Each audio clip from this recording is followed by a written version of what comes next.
Yang selanjutnya yaitu metode pengukuran efek polutan air.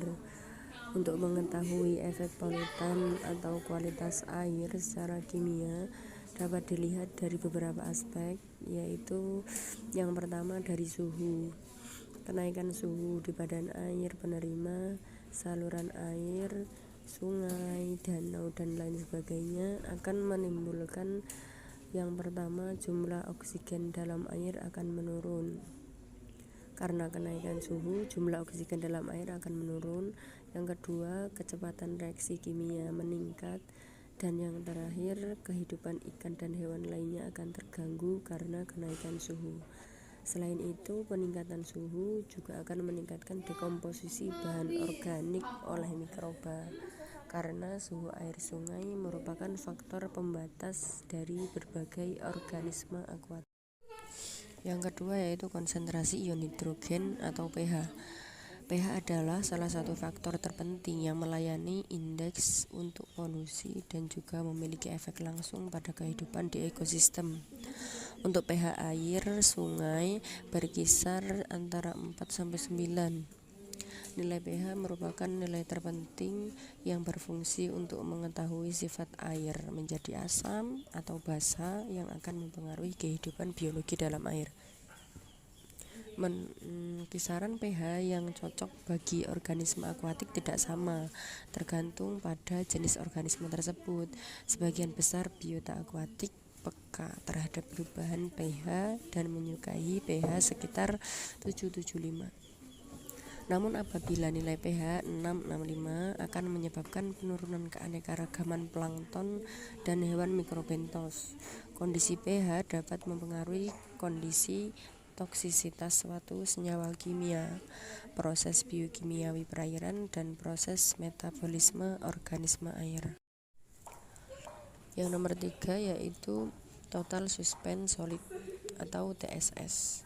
TSS ini terdiri atas lumpur dan pasir halus serta jasa-jasa trenik yang terutama disebabkan oleh kikisan tanah yang terbawa ke badan air.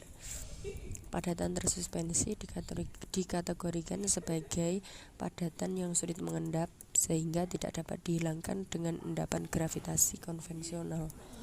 Banyaknya materi yang tersuspensi dapat mempengaruhi kecerahan air sungai karena mempengaruhi masuknya sinar matahari dalam air.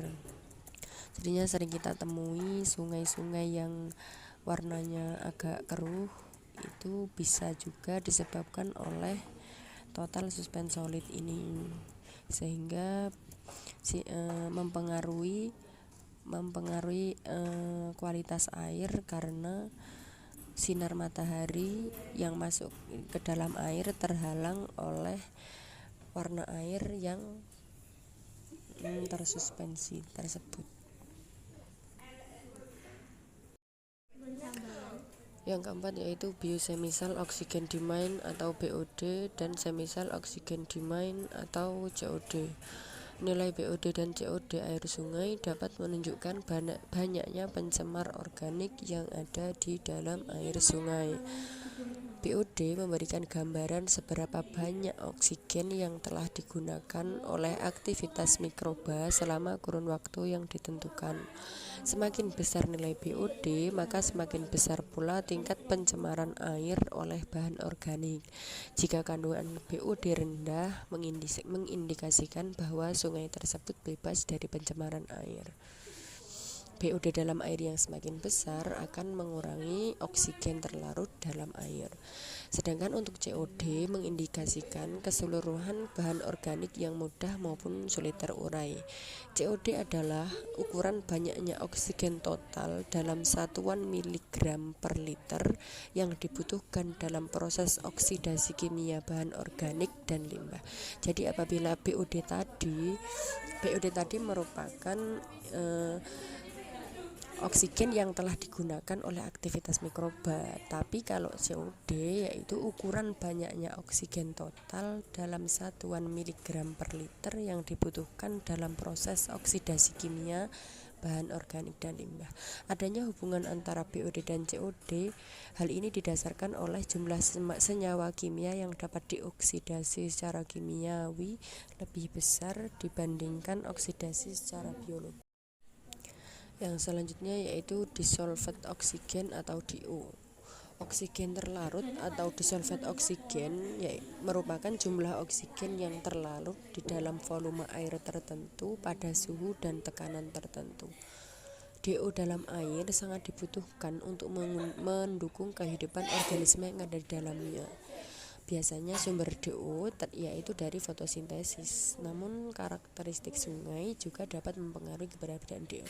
Karakteristik sungai yang datar menunjukkan pola aliran yang relatif tenang dan tidak ada turbulensi yang akan menyebabkan reareasi udara ke dalam air menjadi berkurang sehingga proses difusi oksigen dalam air sungai menjadi tidak optimal. DO merupakan parameter kualitas air yang penting untuk penentuan kehadiran makhluk hidup.